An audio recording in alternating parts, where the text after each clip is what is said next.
So it's Saturday, and one of the hottest Saturdays of the year in the UK, and I've just been sat out here looking at this coal train thinking it's a bit tragic that all the wagons are empty and that coaling up is required. So I decided to make a video on how I coal up my ock.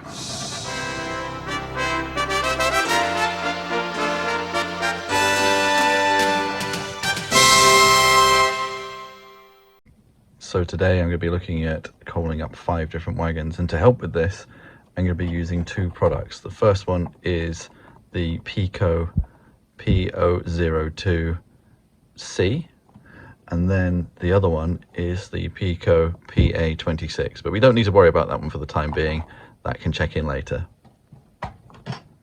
So here's the thing, it was all going really well until I hit my editing process and realized that a load of the footage had gone missing.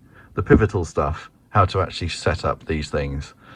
So as I've coaled up my entire train, I was like, oh, what am I gonna do?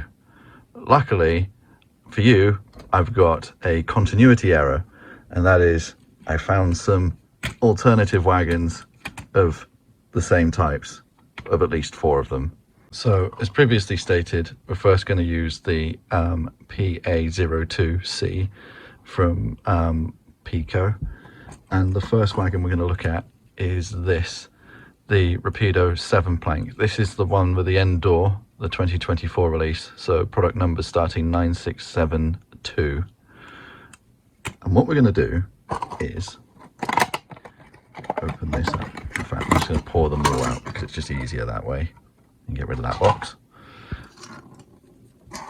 So you see we've got this plastic coal load, but it's just a touch too wide. So what we're going to do with it is we get a file and we just literally file down the side of the load. If you want it to be even, you can do both sides.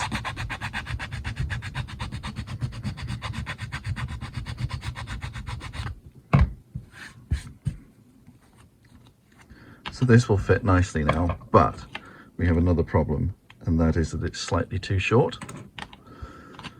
So we get a bit of plastic card, cut it to be the same width, and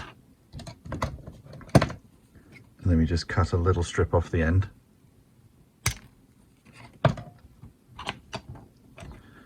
And then you'll see that the mold, this is where it's detached from the mold, so you just need to pick an end. You can do 2 shorter pieces and do both ends, but I just opt to do the one, as I don't think a coal pile would always be dead center.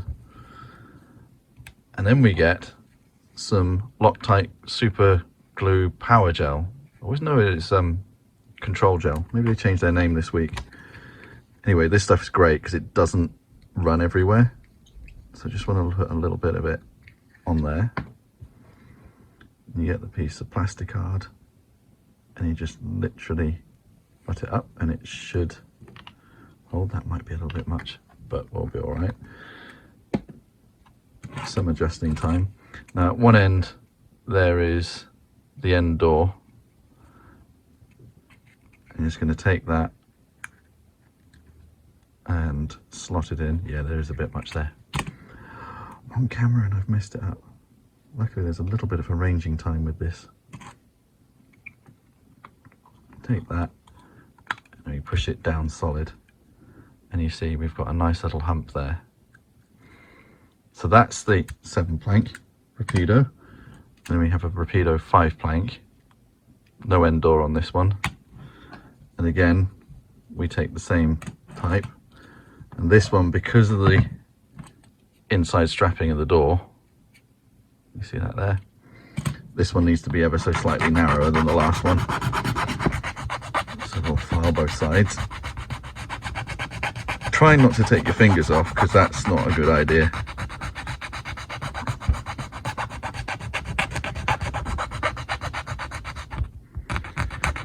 I didn't really think about it when I was planning this video, because I made the thumbnail and thought, I've got to do this job, so I might as well film some of it. And then I lost the footage. I'm having to do it again and remember all the improv I did last time, yesterday, when I actually did the job, what I actually said. It's like, you tell someone to file something and you've got to think of random things to say and just clear all the bits off. Anyway, so that should, yeah, it's a tight fit. It's just a little bit. So as I say, you've got to think of random things to talk about whilst filing to keep people entertained while you are filing. But I think we're pretty much there now with this one. So again, like the previous one, you just need a little strip of plastic card. Pick an end, any end, tidy up the mold. Bit of power gel. This feels weird calling it that. I always knew it as control gel. And then you just literally put that in like so.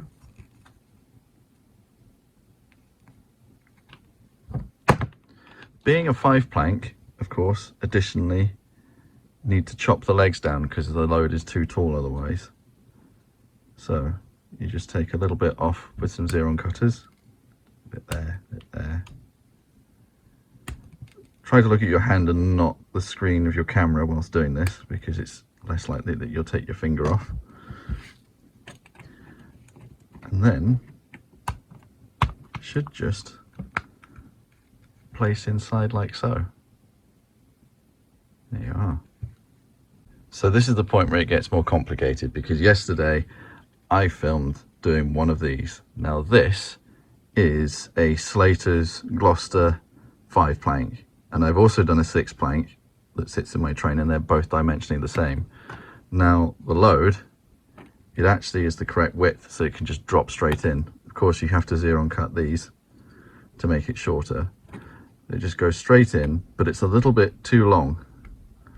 So what we do is, and just before I do it, the reason I'm not getting another one of these is that it's still a kit. I have another one, but it's still a kit.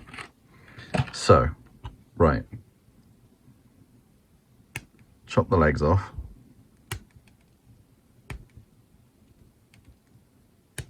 I'd say that 4s, 5s and 6s need it chopping generally. 7s and 8s don't. But then it's still too long that way. So what we're going to do is we're just going to take the Xeron cutters and just trim the end off. And then that will go precisely, in fact there, that will go precisely inside that wagon. And that's what I did with that one. But that makes me move straight on to this. So this one is the Hornby 6 plank, and it needs the same 2 steps, but because the body is a really old tooling, the chassis is lovely and new and runs really well. The body is old, and so the sides are considerably thicker than your kits or your Rapidos or, you know, your up-to-date wagons. I mean, we compare the Rapido wagon with that. Look at the size of the thickness of the wall there. So this creates a problem with the load, because the outer dimension is about right, but the load is too wide to fit within these walls.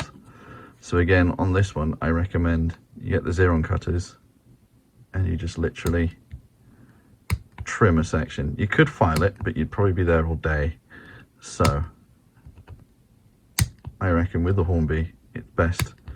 Obviously we trimmed the legs, trimmed one end, now we trim the side. It's a little bit less than neat, but then you just use the file to tidy it up.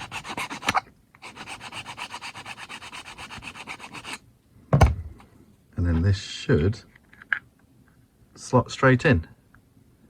And there you have it. It's the Hornby one. So now we're moving on to PA26. Now PA26 is for Bachman wagons, And I'm a pre-grouping modeler, and so Bachman's 1923 PO wagons aren't really my thing, but this particular one is in a pre-grouping livery, and this wagon was an 8-plank that was a complete mongrel, so there is no chance that the actual real tooling for this would ever be made commercially. I haven't even seen it in kit form, it was so unusual. So this is the closest I'm ever going to get, so that's why I have this one random wagon, which I did yesterday in the take and I've lost. So yeah, that's the finished result. Now, randomly in my other stuff, I found another 8-plank. This one here, another Bachman 23 8-plank. So I can show you how involved this one is. What you do, you open the box, you pull this out, you toss the box over your shoulder, you hear it fall on the floor, and then you just literally do that. And then we're ready to move on to the next stage. I've got this ominous old lunchbox, and what I've put in there is some ground up Welsh anthracite, available using any reputable time machine, because from what I understand it's not mined anymore and it's not commercially available anymore. But about 20 years ago I bought a massive bag of it, and what I've done is I've crushed it down and crushed it down. I'm just spooning it here to show it off. Right, so we got that. I'm going to put that to one side, protect your cutting mat. And then the next thing to do is you get one of your wagons. Now you can see that you've got this bit to cover up in particular on this one. That's why I've picked it. So you get some PVA glue, just normal regular PVA, and I'm just going to squirt a little bit on the top like so. Don't put it in the edges, because you try and keep it away from the edges of the wagon, stop it from going on the, this is why I like a little lip on the inside. So spreading it round using this tool, it's just like a little glue spreader, particularly making sure there's a good layer of it over the white bit. The black stuff can be seen through it, it's not so bad if it shines through or shows through. Just while I'm doing this, I just want to say my wagons, the first 4 that you saw, were all weathered for me by a chap called Jamie, who's a JMO Models on Instagram. His stuff is rather great, particularly his weathering. Certainly worth checking out if you ever get the chance. And the Bachman wagon was done for me by Ashley, who is LNER Steam on Instagram, and his Instagram is certainly worth looking at. Lots of fun reels on there of his trains running, and he seems to have taken quite a shine to some of my coaches that I've taken around to his layout a couple of times as well. So look out for those if you are on the gram. So this glue, we're putting it on just a thin layer,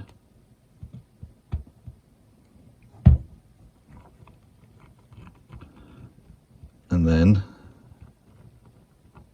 when you're done spreading it around, it should look like this, just literally a thin layer. And then we take our spoon and we get a good spoonful of coal. Any lumps that you think are a bit too big, you just pick them out. I mean, I'm not being particularly fastidious with my grading on this lot, but then you just literally spread it over the top. Give it a moment, and then you take it, turn it upside down, and there is your layer of coal. Lovely and shiny Welsh coal as well. Lots of slack in that one though. And then to clear up, just literally pour out like that and on to the next one. So there was this incident a few years ago where, I say a few years ago, 15 years ago, back when I did O-Gauge, I went to this exhibition and they had all these wagon kits on this stand. And at the time I was looking for Great Western Felix Pole coal wagons, and they had this deal where if you bought 4 wagon kits you got a special price. So I rummaged through and I picked up 3 of these, and I was looking for a 4th, and the man who ran the stand, obviously Scotsman, and he was like, "Oh, would you like one of these or one of these?" I was like, "No, I'm looking for another Felix Pole." And he goes, "Oh, you're making a coal train. And I was like, yeah, I'm making a coal train. It's just like, ever since then, it's me and my friends, coal train is known as an ock. So yeah, this is how I coal up my ock. And then finally I'm on to the 8 plank.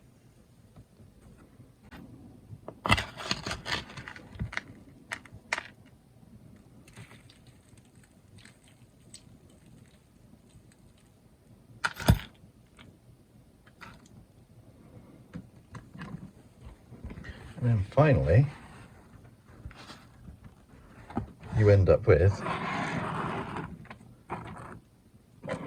a load of wagons with coal in them, but it's important to leave them for 12 hours or so before they fully dry. In fact, I've just noticed a problem with this one. So sometimes if you get the glue over the edge, you just need to run your finger along the edge of the wagon, because bits of coal dust and things will get stuck there. Just to get the edge. You have to get your hands dirty to do this job. So yeah, that's better. You can see the edges. That one's not so bad. This one is a bit cocked up. There. Right.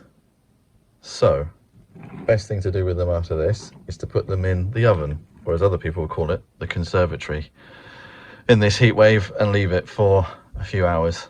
But that's it. That's how I coal up my wagons. Anyway, if you enjoyed this gumph, I don't like the sound of my own voice, so I'm probably not going to do a video like this again. But if you like other train related videos, by all means like and subscribe.